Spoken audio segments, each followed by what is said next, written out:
can't see it. You'll see it. I'm not sharing yet.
Cool. Thank you. Okay, well, my guest today is my friend from a long time ago, Maurice Gainen. Hello. Hello, how you doing? You do go by Maurice these days, right? I do, yes. We used to call you Maury, didn't we? That's true. It's yes, that is true. That was the old days. Yeah. Okay. The artist formerly known as Maury. Yeah.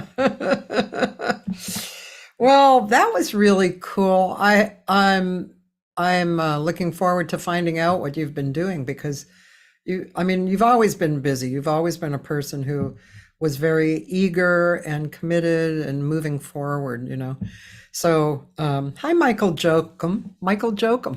Oh, wow. I know him. Great drummer. Yeah, cool. Hi, Mike. So I'm I'm really looking forward to seeing what we're gonna talk about. Woohoo! So that particular project, let's just talk about that project since we just saw it. Okay. So it's a youth. I was thinking first before I saw that it was a youth project. I thought, boy, a lot of those people look very young. No Yeah. wonder it's a youth project. Yeah. So I'm looking at that's a few CDs ago. Yeah. I honestly lose track. Because there's been 8 since I started since 2004. I've been doing one about every 2 years. Uh-huh. And I did one called Global Jazzotronica, and then after that I thought, okay, let's try and do something with Global Jazzotronica, but with a lot of young people, a lot of kids. Yeah. So I rounded up on different songs. You might know Jameson and Roxy Trotter. Sure. They Roxy had a girls' choir in Highland Park. Yeah. It was really good.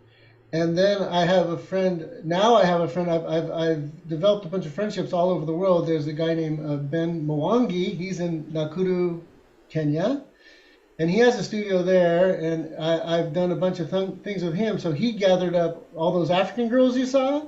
Yeah. He gathered them up, and I put the two choirs together on a song. Uh-huh. That was kind of fun. Yeah.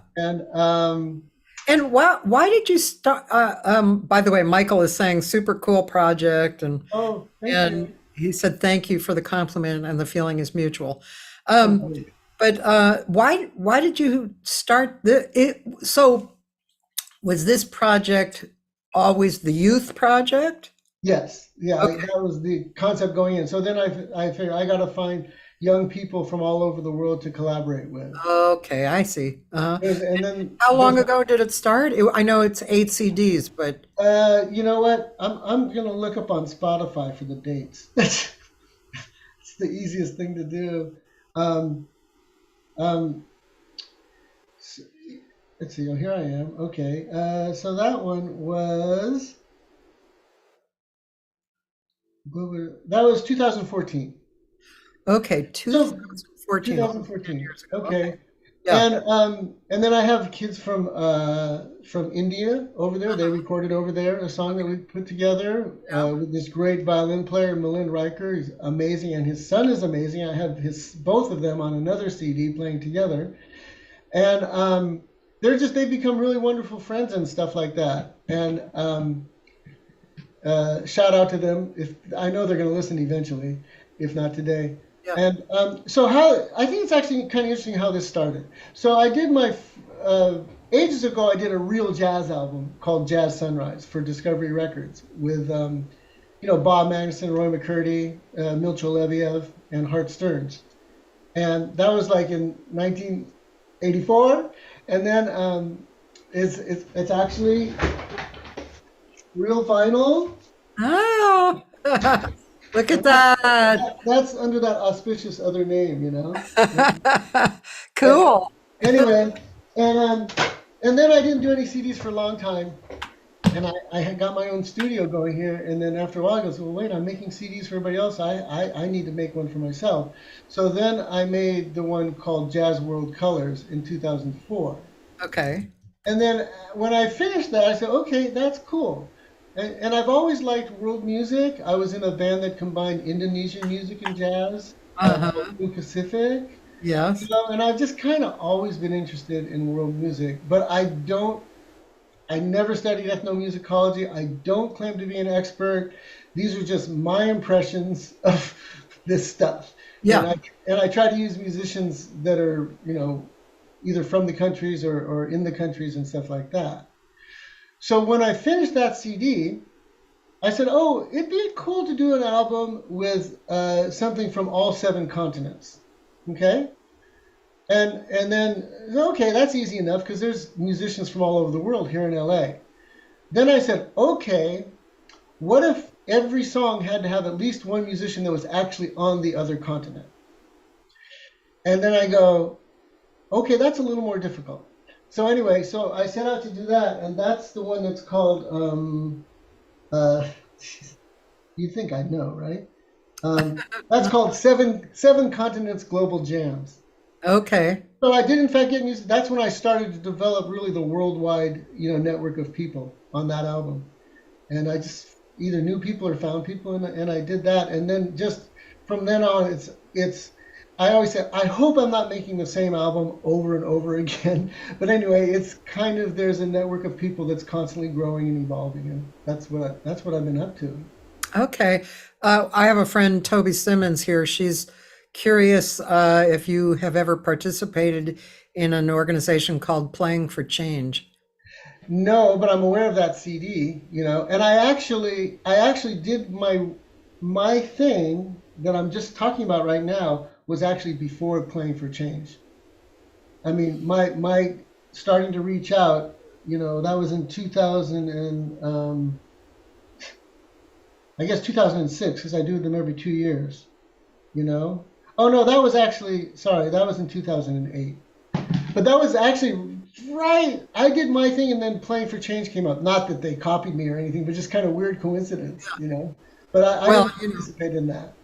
they say the muse, like knocks on everybody, several doors at once. That was a huge project. They had really professional crews going all over the world. They spent a lot of time and money. It was amazing.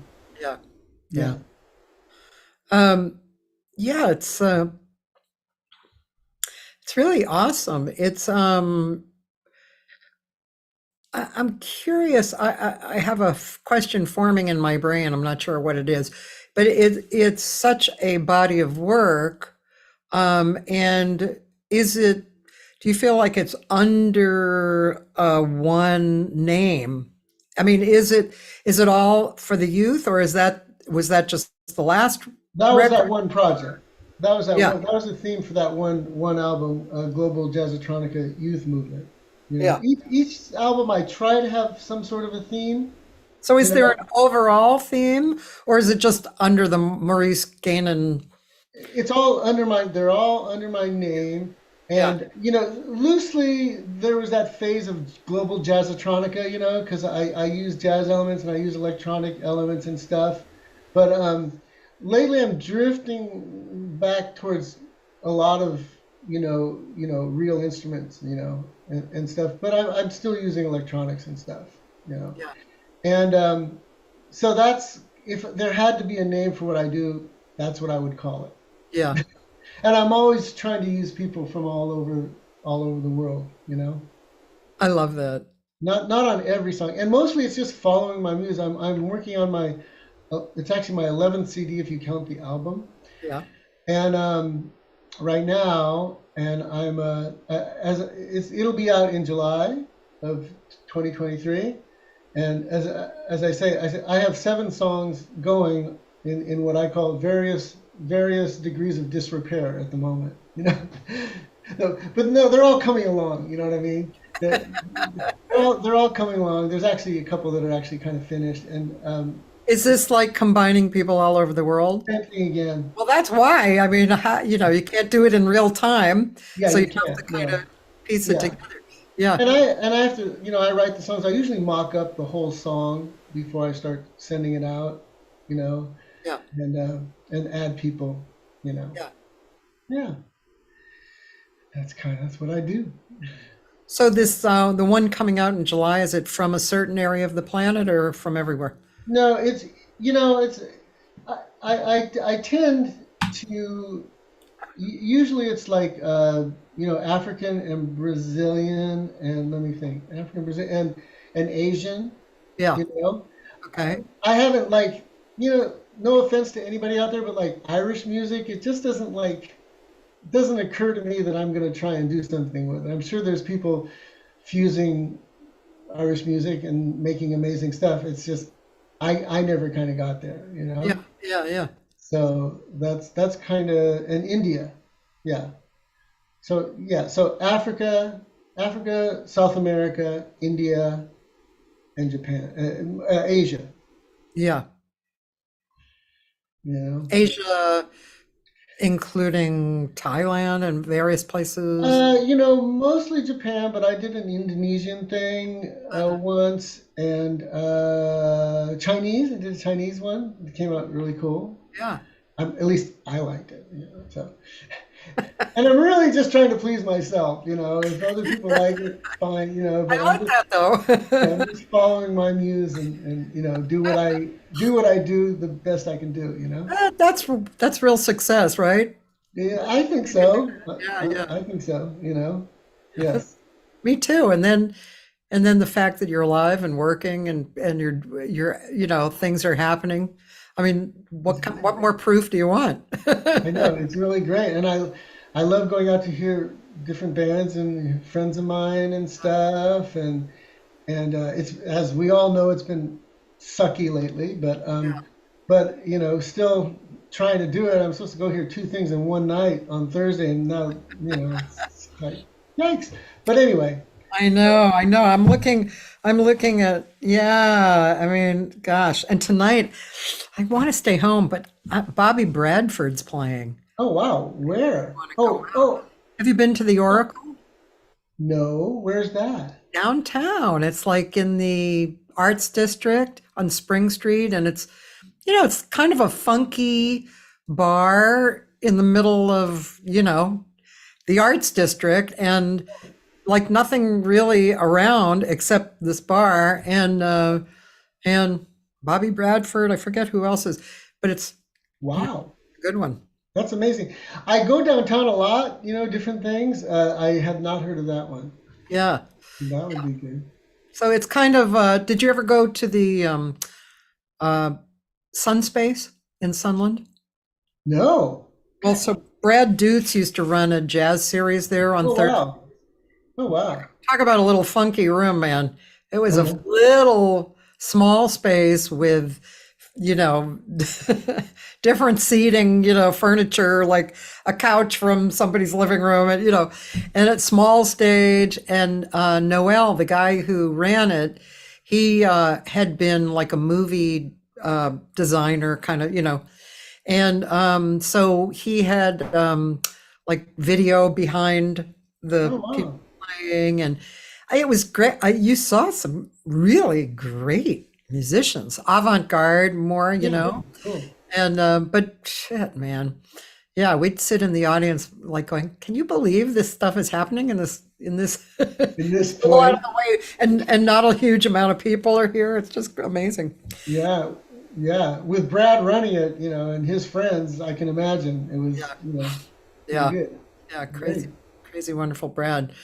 Somebody who knows you is here, Karen Shatina. Oh, hi. And I know her from high school in Israel. I was in high school in Israel, and Ah, she's a wonderful flute player. And oh, we cool. used to play flute duets together. And her mom was a wonderful piano player and a really amazing woman. Ah, And so did a lot of music playing over there. You know. well, she said it's great to follow your musical evolution and your global reach and Yeah. impact. Oh, okay. Well, thank you, Karen. And then I have my friend Dan. He's responsible for showing me credits on all music. Hi, Joyce. Oh, And so you have 68. I'll show you them if some people just don't even know, or, they don't see them ever. oh, So there's like, and a lot of them are engineering and mastering, oh, produce. wow. Yeah, yeah. I've seen that before. I haven't looked for a while. Yeah. Yeah. Wow. Oh, I'm impressed. I'm impressed. 68 is a lot. Yeah.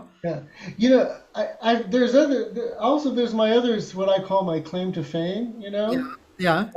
is the CDs that Starbucks used to sell, Oh, right? yeah. I Yeah. remember you used to do that. Well, Yeah. I actually did 187 of those. What? 187 over 10 years, yes. And it See, was they're not even listed here, or maybe they are under the no, person. I only got I because of the way because of what it is, I used to get special thanks. I did not get a mastering credit. There's a couple of them where they gave me a mastering credit, you know, but basically I always got a special thanks, you know. But it was the best job ever, you know.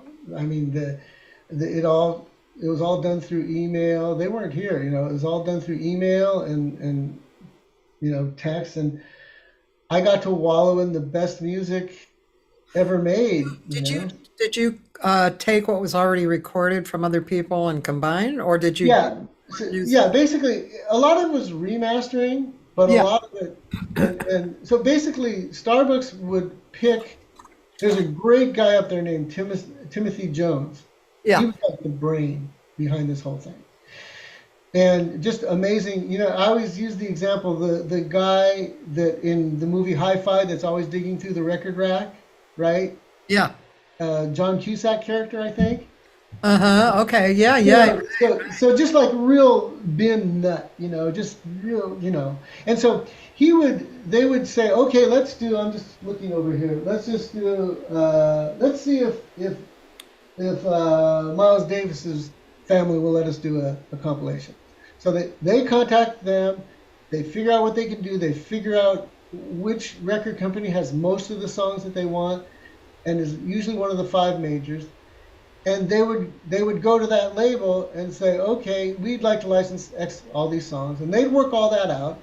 And when they got all the business part worked out, then this is the coolest way to get a gig. You know, I just get an email with a list and a contact, and I say, oh, gee, I have another one. You know, and then the record company would send me over the best available masters that they had digitized, and like I said, sometimes they're amazing. Like we did this Doors one that had been just like remixed and remastered by the original guys, you know, the original engineers and stuff. And I put it on my stereo, and I just whoa, you know, like I was familiar with the music, but it just jumped out. So on something like that, there's very little for me to do.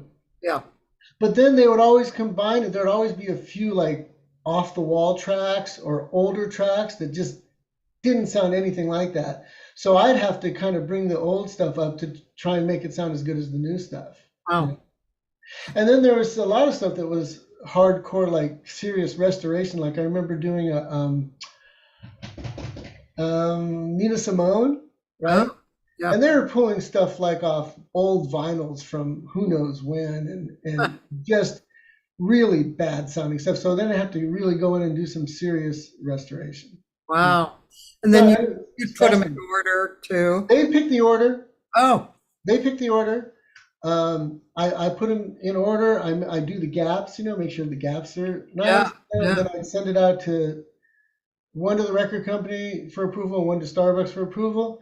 And if they approved it, then I would send it to. I was the last guy to see it before they made 50,000 copies of them. You know. That is crazy. So, and how did you get that gig? I had started doing some mastering for one of my studio clients. I was doing some mastering, and one of my students, uh, a band, they had their manager had their day gig was doing compilations for Universal. I think it was Universal. Okay, and so those were just of all different artists, compilation that they would put together. And I started doing them for them. And Starbucks was one of their clients. Yeah. And I did one or two for Starbucks. And for some reason, which I mean, I have my own theory, but I really don't know. He really liked the way I did it, and he liked the attention I gave to it. And so at that point, he actually went, even though they were working with all different record companies, he went to all the record companies, and they said, he said, Maurice Gainen is our guy. He's doing it now, and a lot of them were doing it in house. And they said, okay, you're the client, right? And then honestly, not to brag or whatever, but every time I spoke to the new record companies, they're going like, man, I don't see how you do it. He's such a stickler, And I'm like, I don't have any problem. It was like smooth as silk, Um, I think a big part of it is to me, they were very important. It was like a big client. and to the record company was doing a ton of compilations for all kinds of different Yeah. Yeah. boutique places. Who knows? They were just another place. So I don't Yeah. know. But it was really cool. He was amazing. He's an amazing guy, and it was part of the success of Starbucks compilations is the songs that he picked and the order he put in there. There's no doubt in my mind about that. That is so cool. Wow, Yeah. that's great. I love that. And they don't do that anymore, right? No, what I say about it is I didn't get fired. They stopped making CDs. Yeah. Yeah. And what happened was the numbers were dwindling as streaming came along. Yeah. And originally, like if they didn't think they could make 50,000 copies, they don't do it. Yeah. So the numbers started dwindling because of streaming, and it got to the point where they just said, it's Why do easier it? for me to sell a coffee cup Yeah. Yeah. than a CD.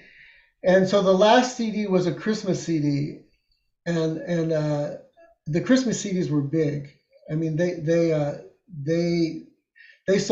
would sell a lot more. Let's just say a lot more than 50,000 of those. It's a Huh. big deal.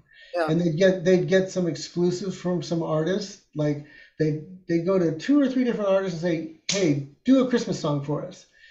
And they'd give them a budget, and they'd have exclusive rights to it for a couple of years, and then the artist could do whatever they want with it. So we got some really choice, brand new stuff on Christmas things, and there we go. Cool. That's great. I have one more little story about Christmas CD, Starbucks Christmas CD. Okay. But before you Okay. go into that, I just want to say a hello from Harlan Hill. Oh, hey, Harlan. Yeah, Harlan's a really excellent R&B artist. I've done a couple of CDs with him, Uh-huh. and he writes really good stuff, and he plays bass and he sings, and he's an all-around cool guy. Okay. Okay. Now into your story. Well, so I got this Christmas CD one year, and I saw "Peace" as the first song, Okay. and it's kind of in the back of my mind. Okay, "Peace," like Horace Silver, right? Yeah. Yeah. Yeah. Yeah. So I finally get around to doing the CD. I load it in. I put on the song, and it's like, holy cow! Is Norah Jones singing "Peace"? The Horace Silver song? Yeah. Oh. And I'm like, that is super cool, Yeah. And it's not. This is going out to the general public, and it's just piano vocal, and it's the first song on the CD. And I'm just going like, how cool is that? Just to put something really chill and really beautiful, and at the beginning instead of like Jingle Bells or something, Yeah. Yeah. Yeah. So that's a good memory of that. I'm going to write that down because I want to go listen to Norah Jones singing Peace. Yeah, and she sounded wonderful. Yeah, I want to hear that. Speaking of hearing, let's listen to one of your things. Did you want me to CD or The Sound of Freedom or one of those two? I'd like to do The Sound of Freedom, if you don't mind. Sure. And that was, yeah, and it's the first video I did. I just went to the Apple store and took their classes and learned how to do video. Yeah. It starts with a young lady. Sorry, hold on. Sorry, it was starting without me. Go ahead. Okay, so quick intro. So the idea came from actually the second guy the guy that sings the second verse. His name is George Grossman. Yeah. And he's also my high school friend from Israel. He's a Czechoslovakian refugee. His family ran away when the Russians invaded.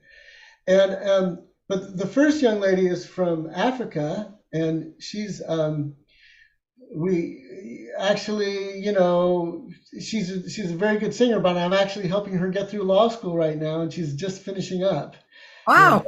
And she's really amazing and a wonderful friend. And we got to meet her and a bunch of the people that I've worked with. We went to Kenya about 4 years ago. So I met with a bunch of these people that I've been talking about. But these are people talking about music and freedom, how it relates to them. And they had just had an election where a lot of people basically chopped each other up, and it was really horrible. And then George talks about his experience, and then Jamal tells the is pretty self-explanatory. And to cap it off is Mighty Mo Rodgers, who's this amazing blues guy who I've done a ton of work with, and including just recently where I've done several CDs with him, and I toured Europe with the band Griot Blues that he's a part of. But anyway, so this is my first video, and I wrote the song. I did the whole track. I helped them write the verses, and there you go. Cool. Okay, I'm ready.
Citizens basically had to start at square one. We deserved to have a shot, couldn't get a fair one. Our freedom was our music, it helped to keep us sane. A way to feel better and to talk about the pain. Freedom of mind, freedom from aggression. Exercise freedom of expression. Take a lesson, let this information guide you. Wanna hear the sound of freedom? Then look inside you. This is the sound of freedom. I am Mo Rodgers. That lives inside of me. I was born into oppression, and the music set me free. This is the freedom sound. It will heal you. This is the freedom sound. It can feel you. This is the freedom sound. Hey, hey, hey, hey. This is the freedom sound. Come on and sing it. Freedom from oppression. This is the freedom sound. I can feel it. I can feel it. This is the freedom sound. So can you. This is the freedom sound.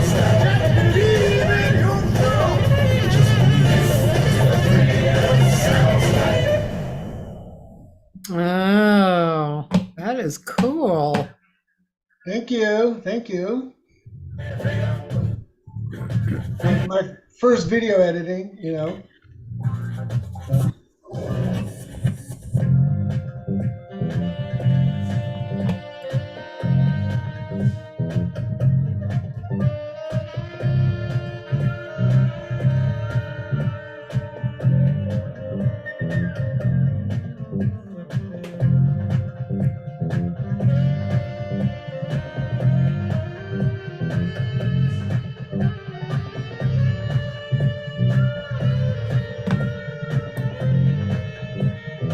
Mo lives in France now. Oh, But he was just here for 3 weeks, finishing up an album that's going to be released over there before spring, hopefully. this is cool, man. Thank you.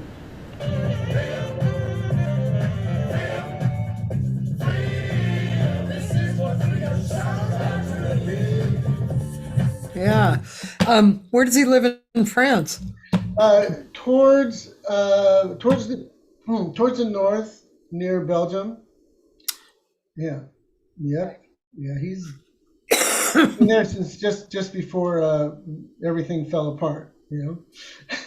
I was just in France with Oh, that's right. with a workshop with this singer percussionist named Vinks. Did you ever know him? Oh, I know who he is. Yeah, he's really cool, and Yeah. he lives in Cannes right now. Oh, I wow. just wondered they probably would dig each other. I mean, Yeah. oh, looks really cool. Vinks is really cool too. So were you in Cannes? You got to go to that area? Actually, no, we were in South France in this on this estate for a workshop that had several recording rooms and like a B&B there. So it was an estate. We had like, a caterer that had 3 meals a day. We were there for a week for a creative workshop. And then I met my husband in Paris. But it was nice. And he's a great artist. He really is. Just it oozes out of him. He's so good. Yeah. He's a great singer, percussionist, writer, and he's very kind. And I've seen a lot of teachers in action. He's really good. He sees what people need and gives it to them, to find. It's great.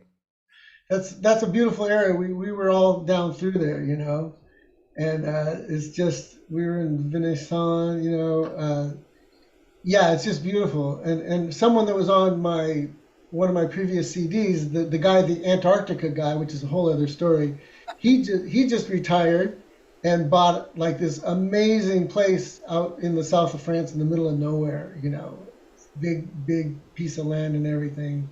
So I hope to visit there sometime. And my wife would have stayed like in Nice forever, on the beach. That's just so beautiful, Yeah, we we were near Toulouse, and so there was it's like wine country, Right, very very right. nice. Yeah, really. But France is just it has a really nice vibe, right? It does indeed, yes. Yeah, I'm joking, but really and truly, I fell in love with 4 women there, 4 French women. I was like, oh my God, if I had come here years ago, I might have ended up being gay or something because these women were so gorgeous, so organic and beautiful, speaking beautifully and just, Yeah, I was like, oh God, they're beautiful, really wonderful. they Uh, are. yeah, Yeah, yep. um, Beautiful people. yeah, really nice.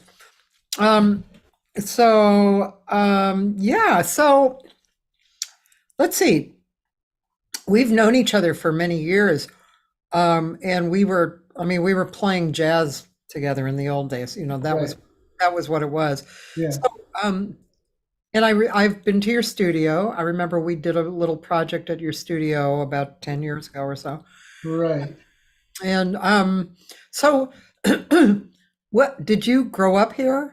Where did you grow Yeah. up? Well, I was born in DC, but my dad came out here when I was 6 months old. So basically, I'm California. Yeah. And I grew up here in San Pedro. He bought a house, when I was like a year old, and he's passed away, but us kids still own it, and rent it out, and it's a beautiful part of San Pedro, not too far from Jeff Hamilton, Okay, yeah. with an ocean view, and Yeah. anyway, and yeah, so I grew up here, just doing the stuff, doing just after I went to Berkeley for a couple of years, and I came back and just started doing gigs and top 40 band, for playing 6 nights a week. One band I was in called Vision, we played 5, 6, or 7 nights a week for 3.5 years straight, like in union gigs. Those were the days, man. Those days are so far gone. I mean, and actually collected unemployment, from those gigs when I left, and then started doing a bunch of cash jazz gigs, right? Yeah. And of course, did not tell Uncle Sam about. I hope they're not listening. Did not tell Uncle Sam about the cash I was making plus unemployment, Yeah. But actually ran into Chick Corea at Tower Records during that period, and we had this long conversation that he kind of was, and I was kind of okay. I better let you go, right? He goes, oh no. He said, what do you do? I said, well, I've been in a top 40 band for a long time, but I just quit to concentrate on jazz. And without missing a beat, he says, congratulations. Words of wisdom from Chick Corea, Yeah. And then, so I did just doing gigs and stuff, and then, doing casuals, right? We all done a ton of those. And then I just sort of drifted into, when I moved to Silver Lake, I just sort of drifted more into starting to write songs and stuff, and then starting to do it for other people, and then it developed into this, And when did you create your studio?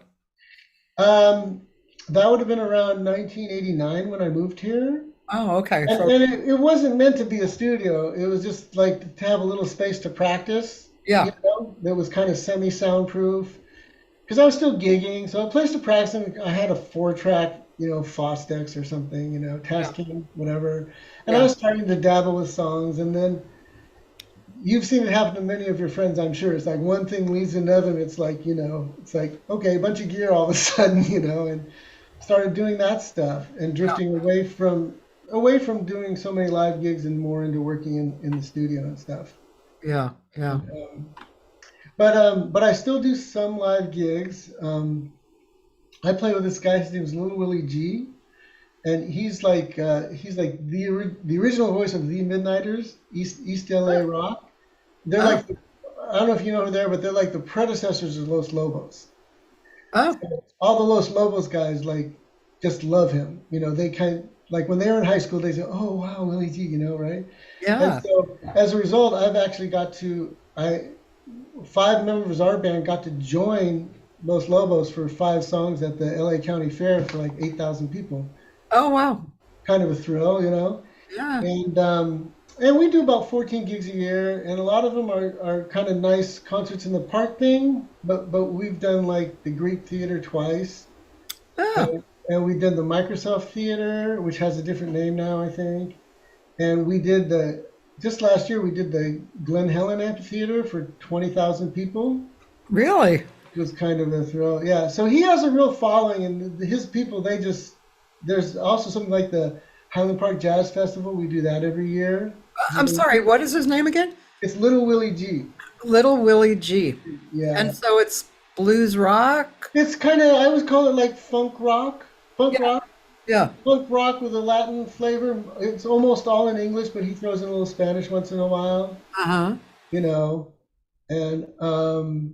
And so it's a really, a lot of guys that play with all the best Latin bands in LA that play with Poncho Sanchez and stuff. Like the Banda Brothers were playing in the band, and some really good guys. When he asked me to join, they were recording here, and then he asked me to do a gig, and I was like shocked. I mean, I was kind of shocked that he asked me. Yeah. I think he's going to listen to this too. Willie, I was shocked that you asked me to play in your band. Anyway, because everyone was so great in the band, Yeah. And so anyway, so I've been doing that for like 10 years, Oh wow. And then like the big closing song is "That's All," which is always one of my favorite songs. It was kind of a hit for them, and I get 16 bars on it, and so it's always it's a thrill. So that's pretty much the only live thing I've been doing lately, Yeah. And have you been, well, obviously you just said that, but so you haven't really gone back to jazz at all? I mean, like regular old jazz? No, I used to do that as a leader, and I did it a lot, as and you've done it, and it's just I'm too tired to do that. It's such a struggle. You know what I mean? It's just there was a time for it, and it's just not my time for Yeah, that. yeah. You know, I admire the people that do it. My good friend Nori Tani, who I know and I've actually recorded and produced a couple of his CDs, Oh, cool. and uh, he's out there doing it, and he arranges a tour every 1 or 2 tours a year to Japan. He pulls it together and has people he plays with over there, and I admire him for that. And and he gets some gigs around town, but I just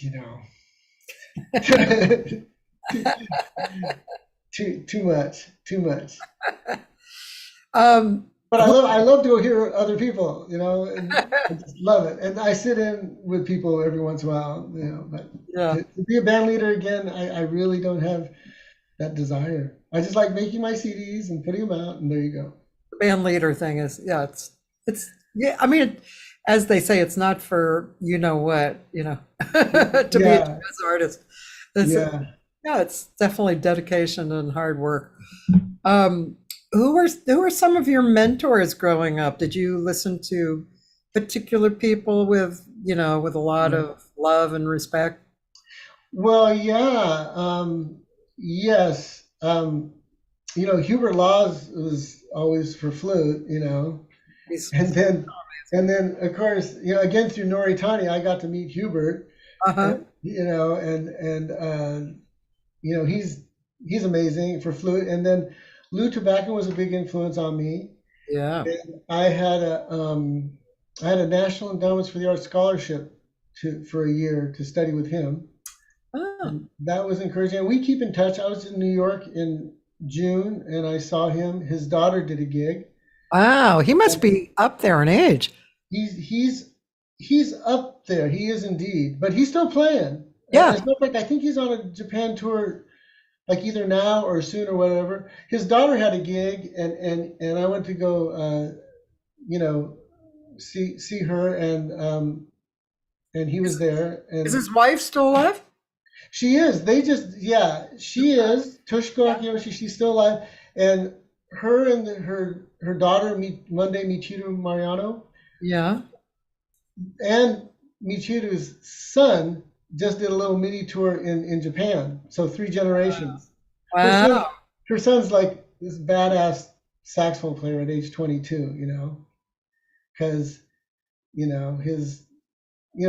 his grandfather's Charlie Mariano, he probably never met. He didn't, Yeah. But so that's in his blood, though, right? Wait, his grandfather is Charlie Mariano. So And for what a is long, whose whose kid was Charlie's? was Monday Michiru Mariano, but she was really So raised by. Toshiko and Charlie Yes, had, oh, I didn't know that actually. yeah. And Oh, then, because but Lou really raised her. Lou yeah, and yeah, Toshiko raised her, and so right. they're really close. Yeah, When were you at Berkeley? 73 and 74. Yeah, we were there at the same time. Oh my gosh! Yeah, Oh my I was gosh! there 72 to 75. Guess what? I was a flute player. Oh my gosh! I See, don't. I can, I don't think I knew you there. Gosh! prove it. Oh wow! Wow! We had some great musicians were there at the time. My gosh, Totally. John Schofield, Yeah. Tiger Okoshi, Yep. who Tiger. came to my studio and recorded. Yep. Gosh, Rob Mounsey, the keyboard player, he went Yep. on to do a lot of film scoring stuff. John Robinson, he was in my band, Oh wow! drummer. Yeah. Yeah. And yeah, there were so many There's a people. bass player, Brian Torf, who is really amazing. Oh, I don't remember him. He went on to play with a lot of really great people, and he's still active. Brian Torf, and one other really notable person that's I mean, Jeff Richmond went to school with yeah, us. Jeff. Yeah. Yeah, we were buddies there. Uh-huh. Jeff, and there's someone else that I'm forgetting that really went on to do well. Can't remember, but so many, so many guys, Yeah, it was a great musical time. I've talked about that but I mean the mid 70s. It was, Woodstock had happened, but not too far back. Right, The Motown scene was burning. right. ECM was coming in, and Weather Report was getting real popular. Bob Moses, Right. there was and Boston had great blues, right, and R&B and creative music. I mean, there was a lot of stuff happening. Yeah, yeah. It was I used to, I was on a very limited budget at the time from my parents, and I wasn't really working. I did a few casuals, but I wasn't really working. But my budget Thursday, I don't know if you remember this or not. Thursday night was Berkeley night at the Jazz Workshop, and I had enough money every week it was half price admission, and you had to buy one drink. So my budget, I could get in and nurse one drink all night and just watch these, all the best bands. That's why I was telling you before we went on the air. Chick Corea, the original Return to Forever, and so many great bands. That was my entertainment. I can dig it, man. And for those of you who didn't, weren't around at that time, Paul's Mall and the Jazz Workshop were connected clubs. They were owned by the same person. The Jazz Workshop was small, it was intimate, and then Paul's Mall was a little more spread out. I saw Miles at Paul's Mall, and when I was younger, I actually saw the Modern Jazz Quartet at the Jazz Workshop with my sister. And I always tell about that because it was so funny. I could just imagine the two of us, little, young white girls, sitting in the front row, just like, Yeah, I was so yeah, moved by the Modern Jazz Quartet because they were so classy and, um, generous, and the yeah. music was great. And it was because before that, it was my dad's music because he was a sax player. Oh, So I grew up on that, and then the Modern Jazz Quartet kind of, was like my foray into my own choices or something, I guess. I remember seeing them. I don't know if I saw them there. I do remember when Miles played at Paul's Mall, and I couldn't afford the ticket. And all my friends that could afford it, they just, oh, dude, you missed it.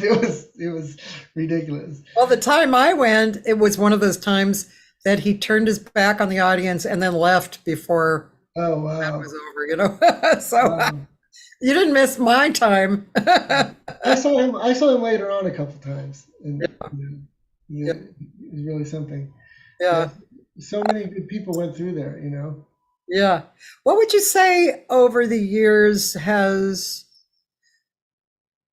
were there some ideas that you had that formed what you did, what you became? Were there some epiphanies or like decisions that you remember making along the way that just kind of made you go this way instead of this way? Um, you know, I would have to say that very early on, my oldest sister had a boyfriend who became her first and only husband, who was kind of a real hippy dippy guy, and he was into like Ravi Shankar and stuff.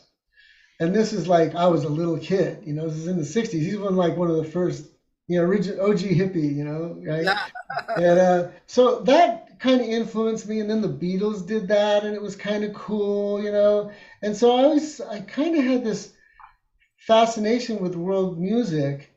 Ironically, when I lived in Israel, when I was right in the heart of it, I was in high school, and I was more into like we had a blues band, we had the Middle East Blues Band, blues rock, sort of influenced by British blues. Yeah. Spencer Davis Group and stuff like that. I was doing like blues and a lot of blues and rock, not Uh, rock, but kind of pop rock.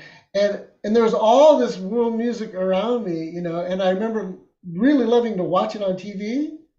but I didn't kind of reach out to play it with anybody because we were just kind of, I don't know, we were like into our blues thing, you know what I mean? Yeah. And then later on, just meeting different people, like I said, the people that did we combined Indonesian music and jazz, getting into that, and so everything there. I don't have any really epiphanies. It's all just very just kind of one thing rolls into the other, Um, yeah, no, Well, looking back, do you see how you could have swerved left instead of right? I honestly, I think that everything has been kind of the way it needed to be. Like a lot of guys, like for example, a lot of my contemporary sax players and stuff, Yeah. like when I was coming up, like doubling and being a studio guy, that was the thing, Yeah. right? Play all the saxes, all the flutes, all the clarinets, oboe, all that. I'm not that guy. There's guys that do it really well. Some guys I came up with, like Chris Bleth, right? Uh-huh. Anyway, I mean, there's certain guys that just that's what they do. They're able to do. That wasn't me. I always kind of wanted to be the soloist. Yeah. Whatever the band was, like not really a horn section guy. So I didn't really go those. There's the other direction of kind of like being a horn section guy and trying to get on one of the cool tours and stuff like that. That kind of wasn't me either. I guess I'm more of a homebody, so that's why I fell into Doing things yourself. yeah, doing things myself Yeah, and yeah. like that. Karen says that you did great gigs in Israel and you had many groupies. Well, Well, we can't talk about all that online because it's there forever. But anyway, but me and my friend George, who's you saw in the video, we had a couple bands and we played as a duo, and we played all the time. We were actually making a really good living. I mean, we were still in high school, but yeah, at the time, I don't know how it is there now. At the time, they had so much respect for musicians. Imagine that, that us as high schoolers, we were getting sometimes there'd be a month where we would make the same as an average family salary, which you know for it's not right for a high schooler. You know what I mean? I mean, they're and not doing that many gigs. Working like yeah. 4 nights or something, or maybe 8 nights or something. Or 8 different gigs. So it was really good, and we played a lot. And we had fans. And I went to the American school. And it was a very creative atmosphere there. And I had, I think, 2 free periods a day, and we would just go. There was a music room, and then there was the grass, and we'd sit and jam music and stuff like that. So that Did was you do all of high school in Israel? just 11th and 12th grade. My dad got a job there, Yeah, and so we went. You know, it's cool. yeah, it was cool. Of course, pulling me out of like San Pedro with like surfer girls and the beach and everything else that comes with it, Southern California life. I was like, no, no, no, I don't want to do this. This is horrible. But then when I got there and it was just so cool, um, that I turned out, I really loved it. It was Yeah, great. yeah. And then I went straight to Berkeley. Oh, okay. Yeah. You want to play another one? You have Sure. Malawi, Massive Fatitude, Brazimali, Habitual Present, the teasers, the Help Me Sing the Song. Yeah. Let me see. Um, oh gosh. Let's do Help Me Sing the Song of Joy, okay? Okay, cool. If you don't mind. Yeah. And if it gets to a point where, well, no, I think it's nice. This is with the Hughes Corporation. I did the Rock the Boat people. I did a lot of work with them over 10 years with the great Wally Holmes, who wrote the song and owned the group. And I put together a lot. We did some live shows together, and I put together a lot of tapes because they were doing shows to tracks. And then I got them to sing on this song and to do the video with me. And they're just wonderful people. And this song, wait, which song is this? Oh yeah, I wrote this song. Uh-huh. And, I wrote this song, and I did almost all the production on this. There might be some live percussion. I can't honestly remember. But here you go. It's help me sing this song of joy. Yes. Okay.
I'm singing this song, come on, sing along, cause the silver lining surrounds my cloud. Sing out loud, cause heaven is here and close on here. No confusion, no illusion, just solution. Help me sing this song.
cool. Thank you. Nice. Really nice. Thank you. Yeah. Now I keep thinking of people I want to introduce you to. Okay. I like to meet people. Yeah, there's a this rapper that I met at Vinx's. Oh, uh-huh. She goes by Purple. She's really cool. Oh. Yeah, she's really cool. Really great rapper, positive. You know, yeah, she's been doing it a long time, so it's pretty cool. So you know Purple, and if you notice that rapper, her name's Blue Nile. See, There you go. Yeah, Purple and Blue, you know? Yeah. Let's see. My friend Taylor is here. He always asks very thoughtful questions, so Okay, I'm ready. I'm going to pick one of them. When you're working on any type of project, be that mixing or playing, how do you creatively focus yourself and avoid burnout and how busy you get with how busy you get? That's a good question. It's a very good question, and I hope this isn't too sideways. But so as I said before, I gradually fell into this studio business thingy that I have, right? And a lot of guys, again, of my generation, as you know, touring bands got smaller and stuff like that.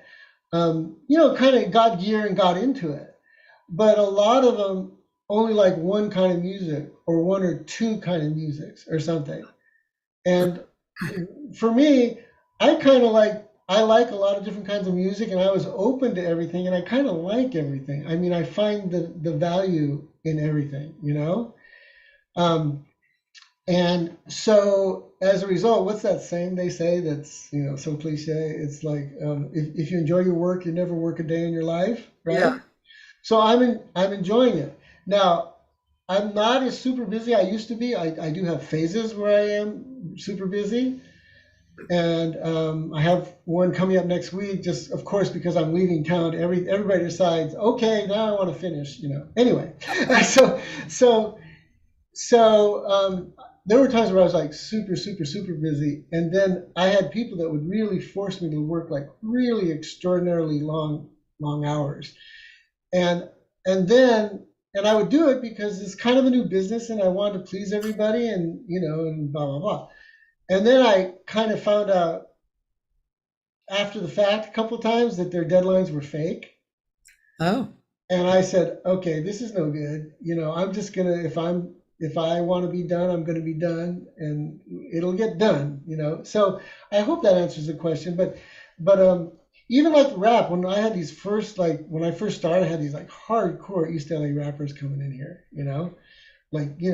Car thieves. I mean, really, these little 19-year-old guys, they'd come and they didn't have their own gear, but they had their turntables, and I had the gear, and they'd say, okay, we take this sound and mix it with this sound. They give me like 5 different sounds, and they'd say, okay, we're going to make a beat out of it, then we're going to rap to it.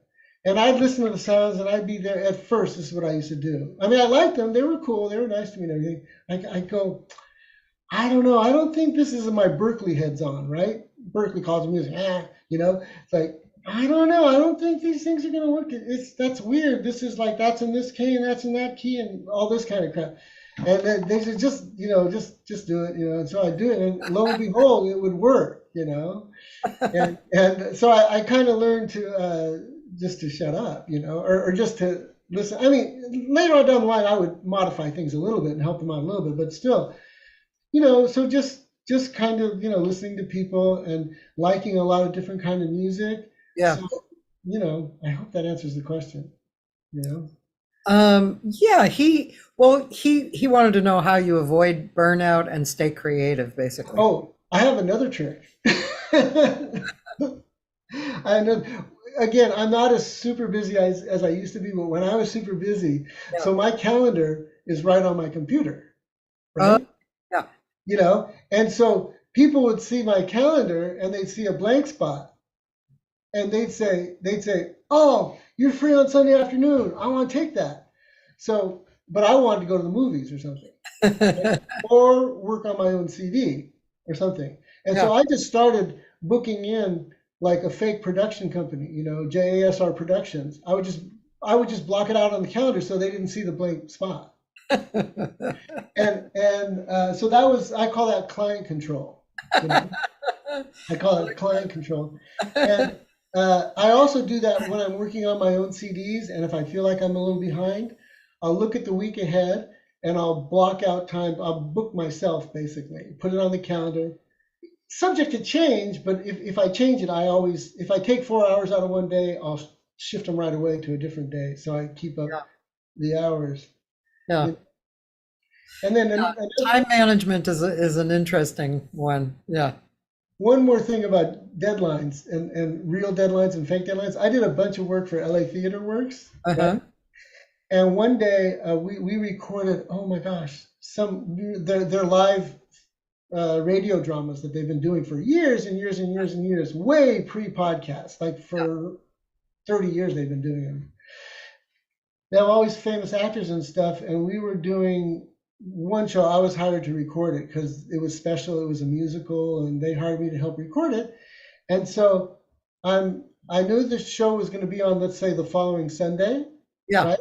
And I'm driving, listening to KCRW like I normally do, right? Yeah. And I hear a promo for the show, and I'm going, we haven't mixed that show yet. We didn't mix that yet, but we had plans to mix it like on Wednesday and Thursday. It was going to come out Sunday. I said, that's a real deadline. Okay? Yeah. We're announcing it on the radio. That's a deadline. Yeah. I can't remember what show it was. It was a famous show, but I can't remember. A show called Working by, do you know that? Famous Chicago writer. Working. And it had a famous director coming in, and I might remember later. Okay. Yeah. Yeah, so well you've like all of us, we've seen a lot of different musics and different things changing. What do you see happening now? What's happening now is it mostly like what you're doing, like global music, or how do you visualize what's going on now in the musical world on the planet? It's interesting. There's a lot of people of my generation, you hear there's no good music anymore. And I say, if you think there's no good music anymore, you're just not listening. Yeah. I hear amazing stuff all the time. Yeah.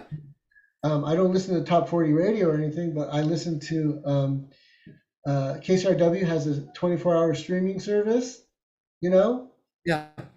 I'm constantly listening to that all weird hours and stuff, and like, who's that? What's that? That's amazing, Yeah. So I think music, like, it's wide open right now because, see, look, I started doing this stuff, mixing it up with people all around the world. It's almost 20 years ago, but now, to a kid that's 20, they've had a cool laptop since they were 4, and for them to network all over the world and stuff, it's just part of what they do, So I think it's wide open. You see people collaborating all over. You see people mixing up all kinds of different kinds of music. Clearly, it's all about streaming now and all that, which is really, unless you're doing live performances and touring, it's really hard to make a living as a creative musician on any level. I mean, even our most famous icons, they're still traveling. Herbie Hancock, he's still going out on tour, everybody. So I don't know, and it's more like everything else. The internet has really democratized stuff. The technology has democratized stuff. I mean, I'm kind of in other news. I'm actually in the process of building a room at my house. This is not my house. This is a separate location. I'm actually building a new room at my house, which is going to be a studio. It's going to be soundproof. It's going to be a studio, and it's going to be same width as this, but a lot longer. And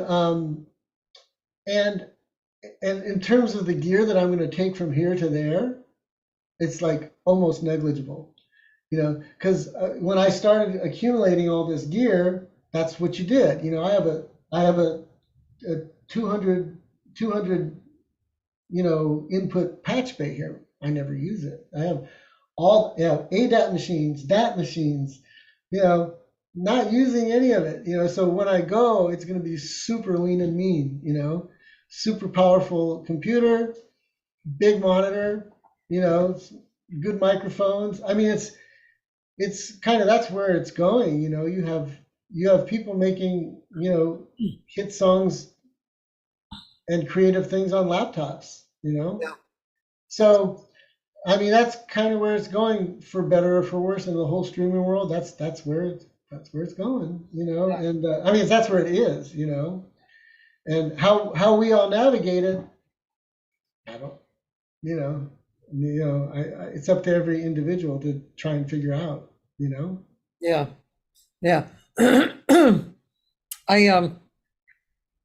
I see like so many kids going to school for music, like Berkeley, I think now has something like 8,000 or 9,000 kids per semester. Wow. And like, what the hell are they going to do when they get out? Yeah. I mean, and doing this show has been very interesting because, like I was telling you at the beginning, I have a lot of friends in the business, right, over the years, and I can talk to my friends, but a lot of times I'm meeting new people from everywhere on the planet, and it's kind of rewarding to realize that musicians are all over the place, and we are so abundant and creative, and we're really doing a lot on the planet, Yeah. Yeah, musicians do a lot of good, and whenever anybody has a cause and they want to throw a benefit, first thing you do is call the musicians. Okay, let's get the musicians. We gotta get a cool band to attract people. Right? Yeah. And things like that. And there's great musicians. So super talented. I'm sort of a big fan of Jacob Collier. Do you know Jacob Collier? I mean, that's just ridiculous. It's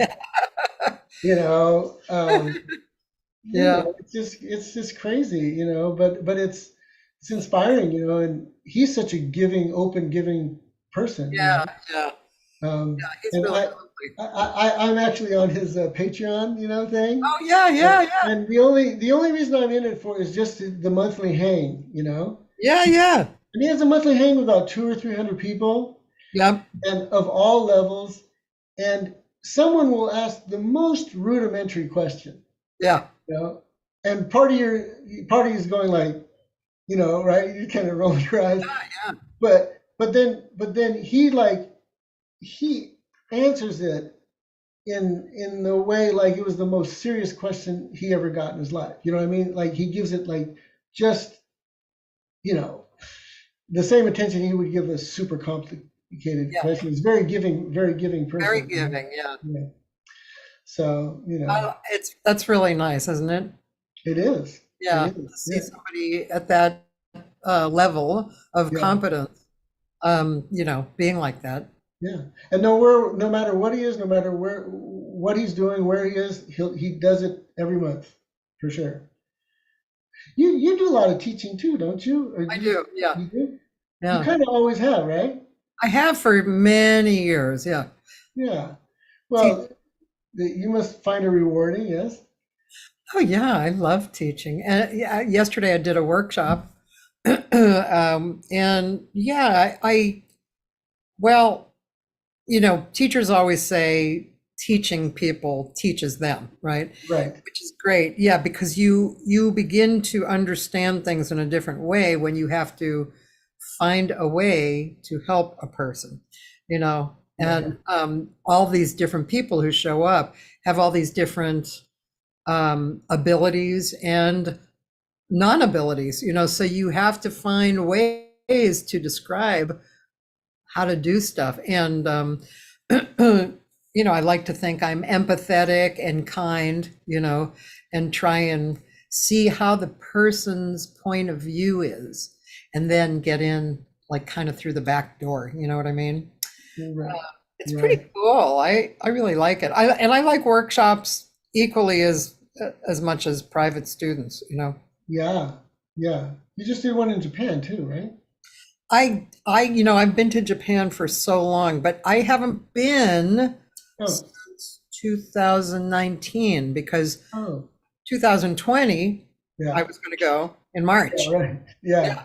And then I just haven't gone back because I haven't felt like, because the spaces are so small, you go into, especially to teach. Right. And I just didn't think people would want to do that, and I wasn't sure I wanted to either, like be in a very tiny space, with COVID stuff happening. But I'm waiting. I want to go back. I miss it because it's kind of my second home, because I've gone there, for 20, 25 years every year, Wow, that's great. Yeah.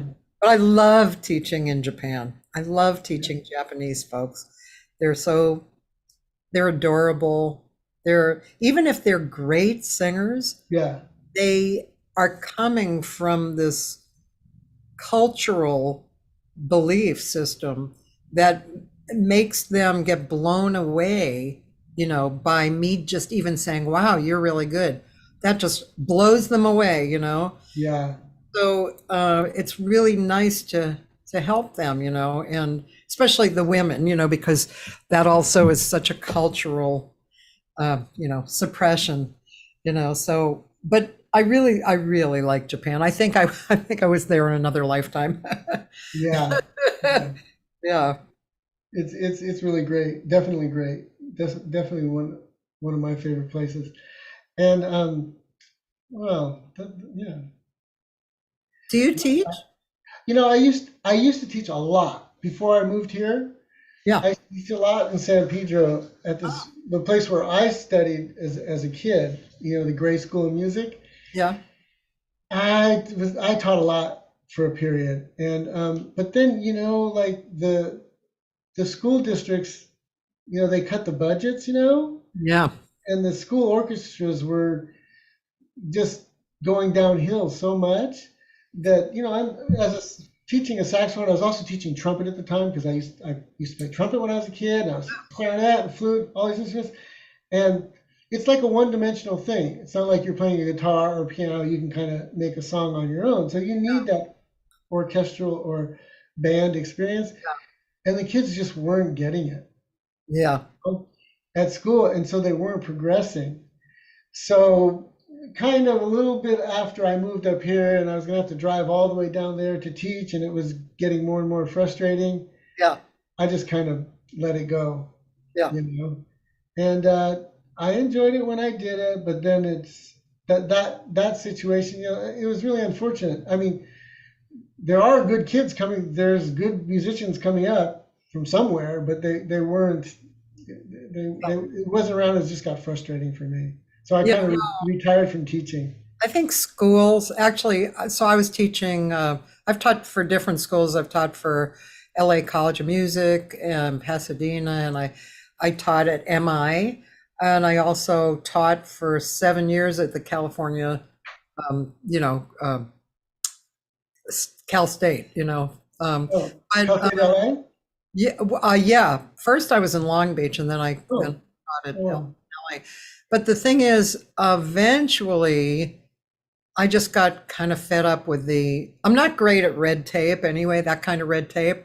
I can create the shit out of my own shit. Right.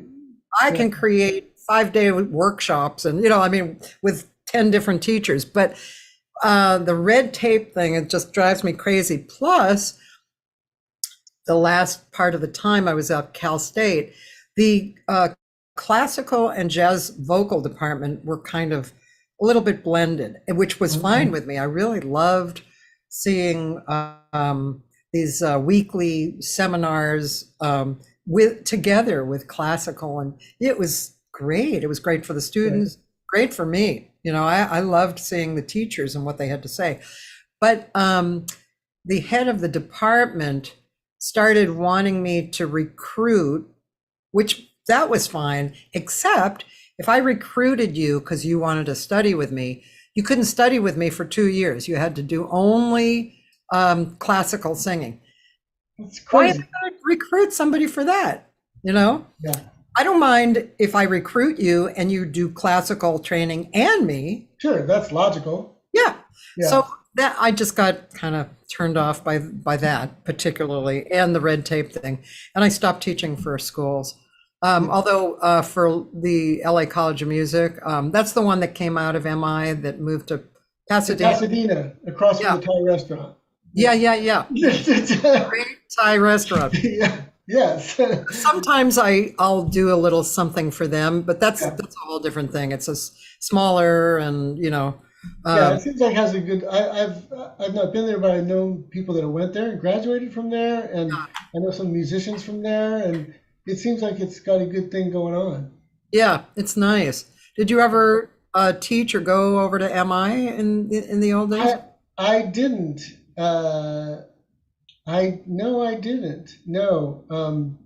No. I did one thing. Oh, Craig Pilo, the drummer? Craig who? Pilo, the drummer? No, I don't think I know He him. was teaching over there, and just one time I did an online thing for him. Yeah. Just a little online Yeah. Zoom thing, which was kind of fun. But It's no, fun over yeah, and I know guys that taught there a lot. Marcelo, the guitar player that I've done a bunch of, Marcelo Berestavoy, I've done a ton of stuff with. Actually, he was the impetus for me doing my first album, because we had this band, this kind of tango jazz band. Oh. And we started making a record for that band, and then it was kind of his thing, and then he kind of stopped. And and I said, okay, well, we're not working so much on your album now. Can I take that one song and kind of chop it up so it features me and use it on an album for myself?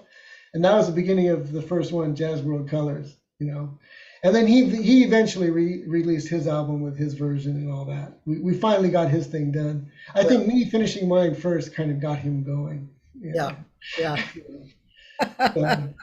So yeah, but yeah, not much teaching for me. Someone just asked me about it just the other day, and I asked, well, what is it? And it was a beginner, and it was like remote, and I'm thinking teaching is hard. I don't know. I'm sure you're doing a lot of remote teaching now.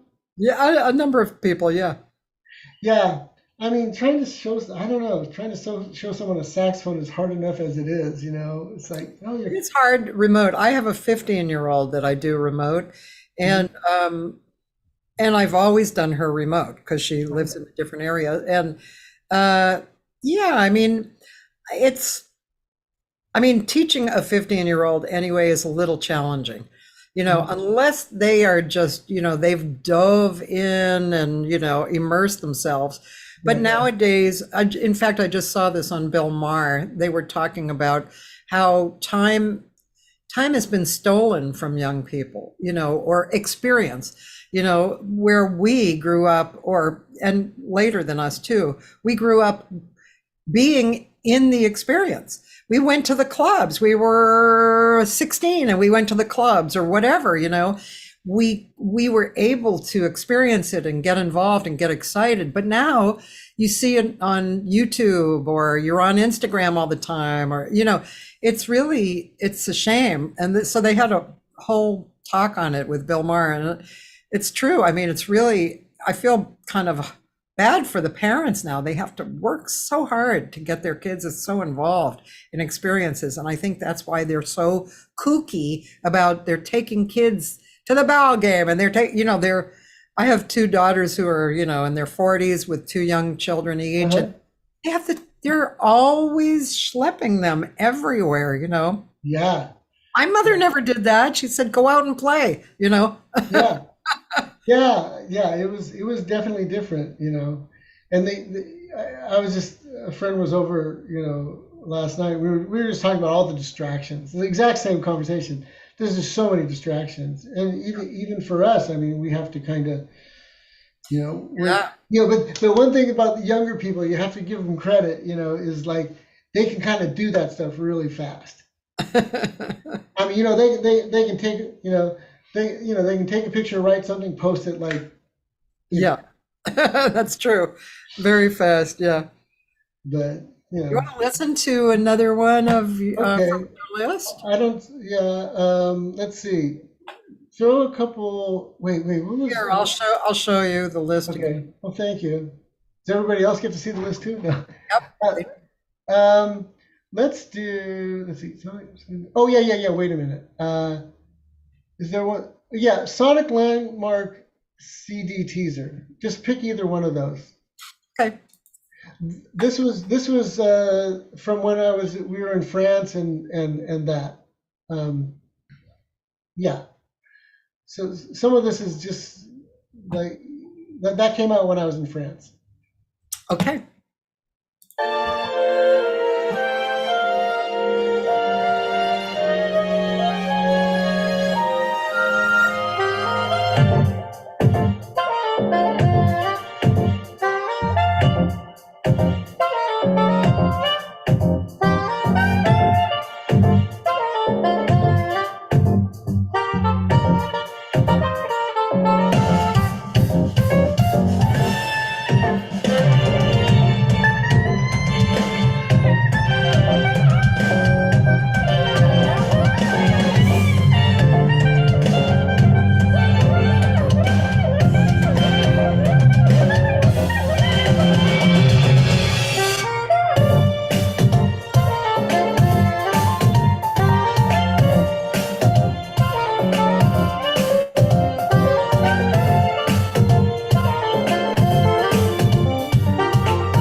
Cool.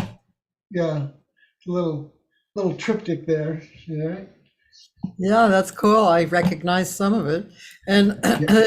yeah, and it's I did see you eating paella. So Oh my God. Yes, yes. Yeah, Barcelona was just, I got to get back. yeah.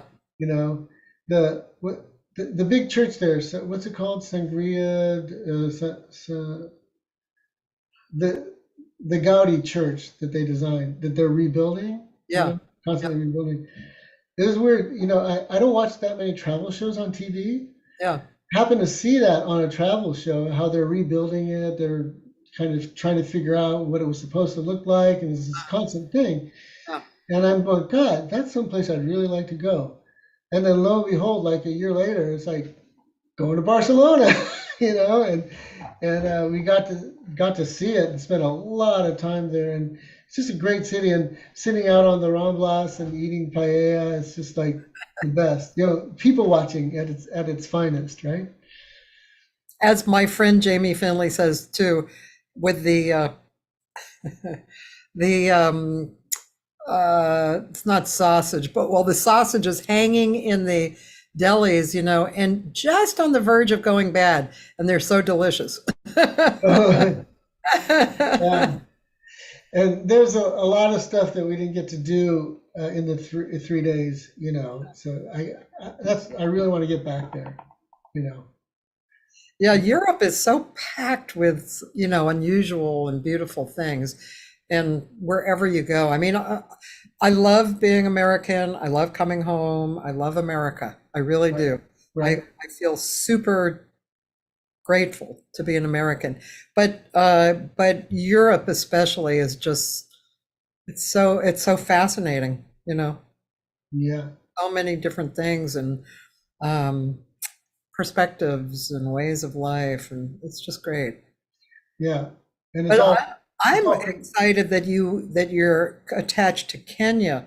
My girlfriend Ashley is attached to Senegal, and uh-huh. she goes there all the time. She has a Senegal band. She Oh, travels, wow. records with them, and she had married somebody for a while from Senegal, and she dances like they dance. Oh, wow. And anyway, but Kenya, I made some friends in Japan actually from Kenya who I Oh, really wow. loved. And so Kenya, it's like, ooh, the fact that you've been to Kenya makes me kind of, ooh. Yeah, it was really great to go and meet a bunch of the people that I had worked with, you know. Yeah, Um, they're from, the two main people are Immaculate and Ben, and they're from Nakuru. But Immaculate moved to Nairobi to go to college. She went okay, to the Kenya Institute of Mass Communication, sort of like it's like, it's one of the best schools for entertainment and, movies and that kind of stuff. yeah, And then now she's she's finishing law school. She's gonna sit for her bar exam in January. But anyway, when we were there, it was of course pre-pandemic. I guess it was 4 years ago or 5 years ago. I arranged two parties. One in Nairobi. I told her to invite a bunch of the people that worked on our projects. yeah, Because we did some videos and different things, yeah, and some friends. So I had one dinner at their main theater, and there's a restaurant there. So I had one dinner there for 18 people. That was fun, and then we went to Nakuru later in the week, and there was about, I don't know, about 12 people. We had a dinner and got to meet everybody. It's really fun, and these they don't have a lot of money, believe me. It's like, yeah, but they work hard. They want to educate their kids. you know, um, actually, my friend was here last night and talking about, teaching high school kids here, yeah, yeah, and how they're kind of unruly sometimes. uh-huh, And the first thing that crossed my mind is, well, that not going to happen in Japan, not going to happen in China. you know. Yeah. And then I Yeah. was thinking, you know, it wouldn't even happen in Kenya, and they're piss poor, you know. I mean, to go to school is like a privilege there, and the kids that go to school, they like, you know, they're serious, and they may be poor, but their moms make them squeaky clean, you know, and make sure their clothes, their uniforms are clean, and they send them off to school. Yeah. It's like here, it's just kind of like, well, kind of anything goes a lot in public schools, from what I've come to understand. So anyway, just good people, you know, good, hardworking people, Yeah. Yeah. and talented. Yeah. Um, do you have kind of a bucket list kind of a thing involving like from what you've been doing? Do you have like something that you're kind of shooting for that you'd like to end up doing? No, just kind of more of the same. You know, there's places I want to get back to. You know, definitely gonna go back to Kenya. We'll definitely get back to Japan. You know, my personal favorite in Japan is Kyoto. The orange pagodas, I can't remember what they're called. Do you know which ones I'm talking about? Yeah, I don't know what they're called either. Yeah, just amazing. I just walk there for hours and hours and hours, and you know, not just places to go and people to see. You know, I mean, yeah, my bucket list. Okay, you asked. Okay, win the lottery, right? Absolutely. Okay, no, and bring everybody here that I've worked with and their families. I mean, that's a good way to go through $1,000,000. Just bring like, you know, like 50 people, you know, or more, you know, 75 people here for like a reunion weekend, you know. There's my bucket list, but that's, you know. That would be nice. I like that. Are you buying Yeah. lottery tickets? Yeah, we bought some when it was like at $1 billion or something. Right. Yeah, A few weeks ago, right? yeah. It just means your chances are lower. You know. You know what? My gardener actually won $30,000 on a scratcher. Wow. We've been buying scratchers and we win, but we win small. But Yeah. you know, like $20, $2, you know, more tickets. So I'm just going to keep, because, you know, of course you have to buy them to win. Yeah, exactly. You have to find them to win. Yeah. So that would be, other than just, you know, just do more, keep doing more stuff with really good musicians. You know, I got a chance to work with Peter Erskine a few times, you know, and he's amazing and you know, amazing and gracious, you know, and like that. I got to work to the trumpet player from Snarky Puppy, you know, Jay Jennings. Uh, He's done some stuff for me, you know, and just getting to, you know, work with really fine musicians, you know, and that's all I can hope for, you know. Oh, and then I'm looking forward to my new room, you know, because as much as I love this place, you know,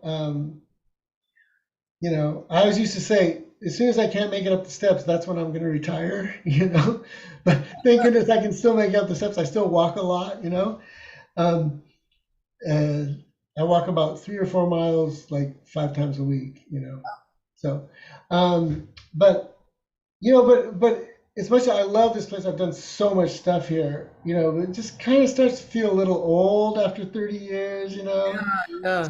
So everything works great. I mean, it works perfect, you know. Everything's fantastic.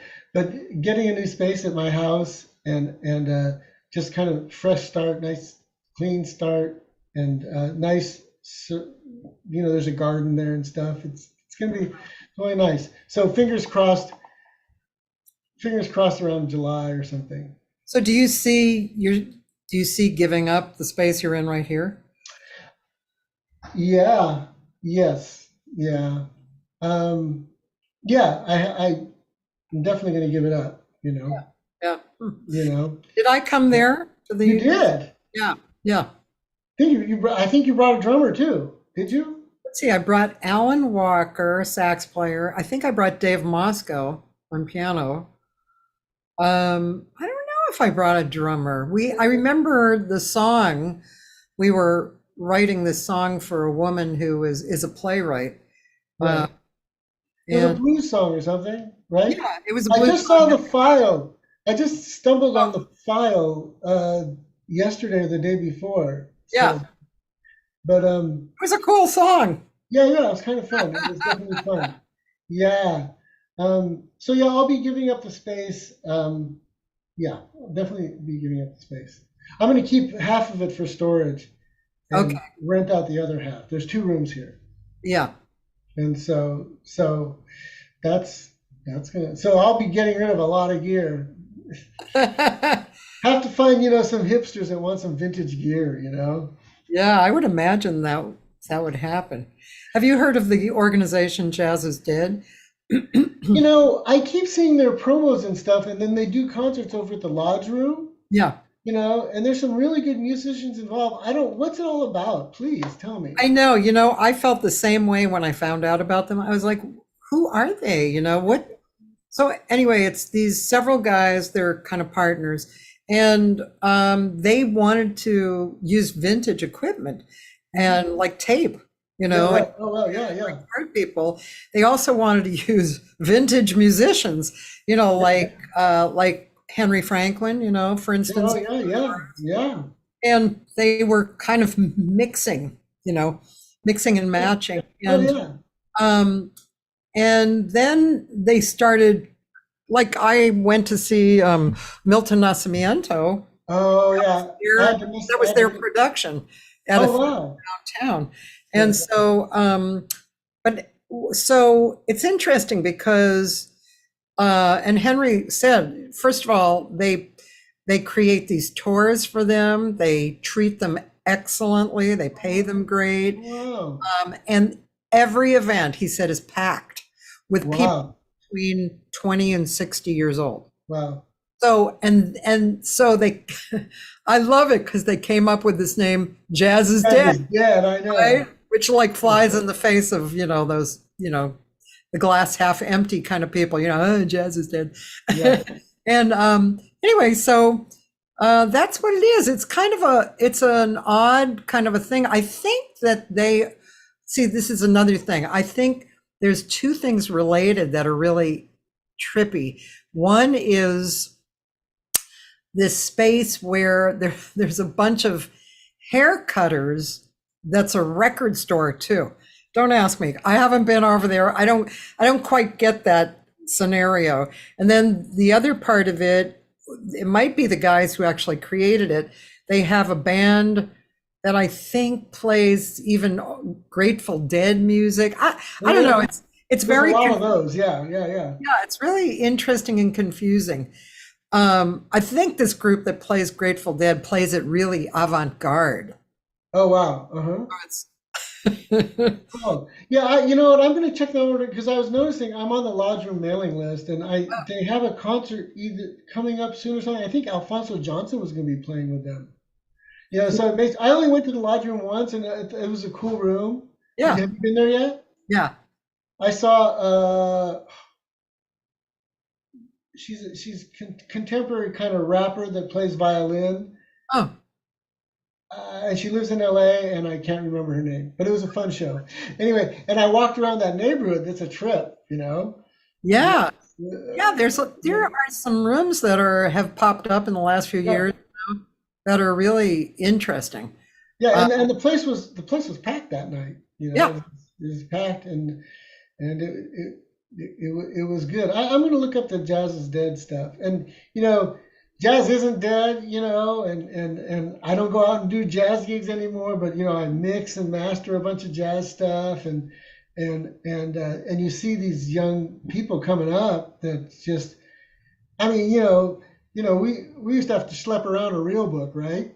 Yeah. But now they've got like, I have on my phone, like I don't know how many fake books, like I know. every song that you can think of, and Yeah.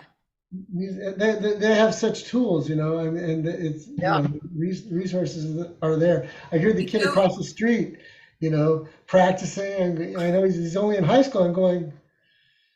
I first noticed him a couple of years ago, and he was like playing a Hendrix song, and I'm going, okay, that's cool, and singing it, like Hey Joe or something, Yeah. that's cool.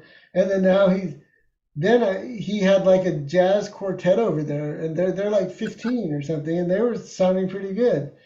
And we sort of talked, oh, maybe I'll come and jam with you sometime, but I haven't done it yet. So, I love that. Hey, yeah, the old guy from across the street. yeah.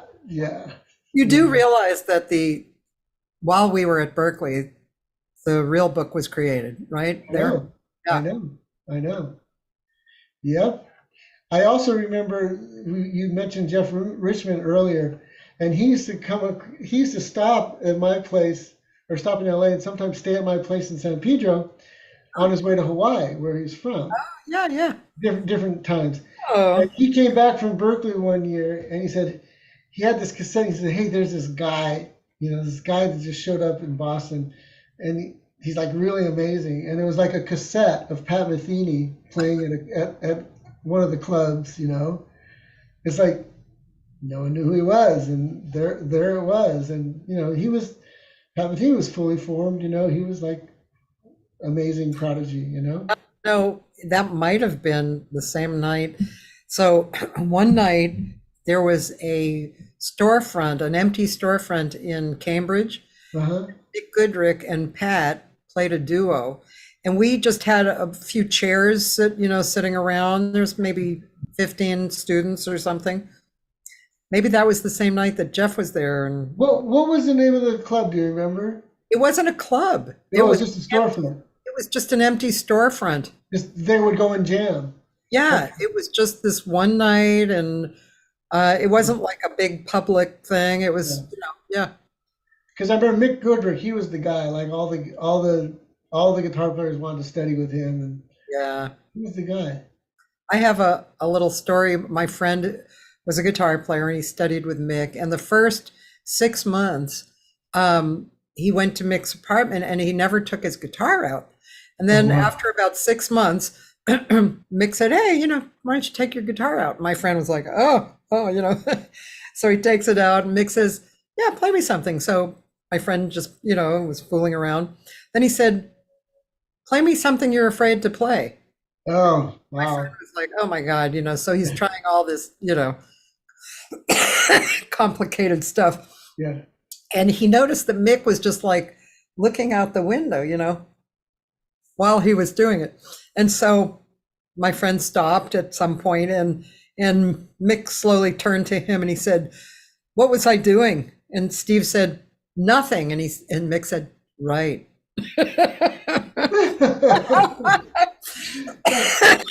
And he always remembered that. How do you interpret that though? Like, well, shut up sometime. You're a guitar player, right? oh. Like, leave some space. Oh, leave some space. Gotcha. Yeah. Yeah. I just remembered the other great musician that was there at the time that I forgot. His name is Gary Dial, and we were pretty good friends, and we used to play together a little bit, and he was just such a great musician, and he went on to be like head of the department at Manhattan School of Music or something, and he does a bunch of records with, is it Chris Potter, maybe, the two of them? Yeah. Really, really great, and he influenced me a little bit. He was really, really cool, really good. He was great. Yeah, I played with him too. I've communicated with him a little bit over the years. I haven't gotten on the show, but yeah. Yeah, I'm like Facebook friends with him, and we talk. And then one time he came through town, and he stayed with me with Ira Sullivan and Red Rodney. Oh, really? But yeah, he stayed at my house a couple nights. I remember we stayed up all night transcribing some Wayne Shorter song, after their gig, right? And so we finally figured it out at about 4 a.m. He goes, "Okay, let's play it in 12 keys." And I'm like, "I gotta go to sleep, man." But those guys, they were animals. They'd stay up all night and play, and oh my God. and that's why they were so great, Yeah. Yeah. He was very super good guy. Yeah. Super good guy. Well, it's been about 2 hours, Okay. Good. and it's been really fun. Sorry, I have a chronic And- cough. yeah. Okay. Thank you so much for having me. I appreciate it. You're welcome, Maurice. And yeah, it's just been great to, talk. I mean, we don't talk normally for 2 hours. We Yeah. might work together for 4 hours. Yeah, right. We don't sit and talk for 2 hours, Right. So it's been really nice to, get to know more of your perspective and your history and where you're going and stuff. Great. Thank you so much. I'll be tuning in some more podcasts and Yeah. keep up the good work. Thank you, and give my best to your wife. We've met, and then I just tell people tomorrow is Carrie Kelsey. I do live Monday, Tuesday, and Wednesday. So Carrie Kelsey, who's a singer, actress, comedian, and host over at the Gardenia. Oh, wow. Okay. And then Wednesday, do you know Ellen Burr? Boy, the name sure rings a bell, but it's Great flutist. Oh, really? Wow. Yeah, she does all kinds of stuff, and including really great improvisational stuff. Oh, wow. She works with Breeze Smith, amongst other people, and Oh, cool. really good. So she's on Wednesday, and that's going to be good. And then Thursday through Sunday, I'll have my archives back. I'll check out the Wednesday one, if not in real time, after. Okay, cool. Okay? Thanks, Thank Maurice. you so much. Goodbye. Bye, everybody. Take care. Bye, everybody. Thanks for tuning in. Bye.